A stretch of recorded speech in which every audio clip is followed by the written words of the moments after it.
Meski kalah 1-2 dari PSMS Medan, Sriwijaya FC tetap lolos sebagai juara grup. Sebab, Sriwijaya FC yang sudah mengantongi 20 poin tidak terkejar oleh PSMS Medan yang kini lolos sebagai runner-up. Tim berjuluk Ayam Kinantan itu berada di posisi kedua dengan 19 poin.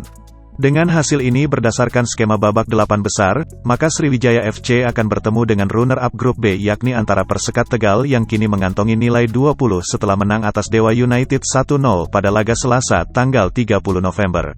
Namun, Persekat masih menunggu pertandingan antara Runs vs PSKC Cimahi, tanggal 1 Desember tahun 2021 nanti. Dengan produktivitas 15 gol dan kebobolan 8 gol, maka Persekat di atas angin, sebab Runs mengoleksi 10 gol dan kebobolan 3 gol. Artinya Runs kalah produktivitas 5 gol dari Persekat. Namun, jika Runs menang dengan 5 gol tanpa balas dari PSKC Cimahi pada tanggal 1 Desember nanti, maka Runs akan mencapai rekor 15 gol dengan kebobolan hanya 7 gol. Jika demikian Runs yang lolos. Bagi pelatih Sriwijaya FC Neil Maizar, kekalahan lawan PSMS Medan akan menjadi ajang evaluasi menghadapi babak 8 besar. Dia pun mengatakan, tak memilih lawan, Runs ataupun Persekat merupakan tim kuat.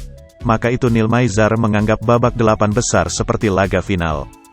Hai pemirsa Sri Popo TV, jangan lupa komen, like, dan subscribe, serta tonton terus berita-berita terupdate lainnya ya.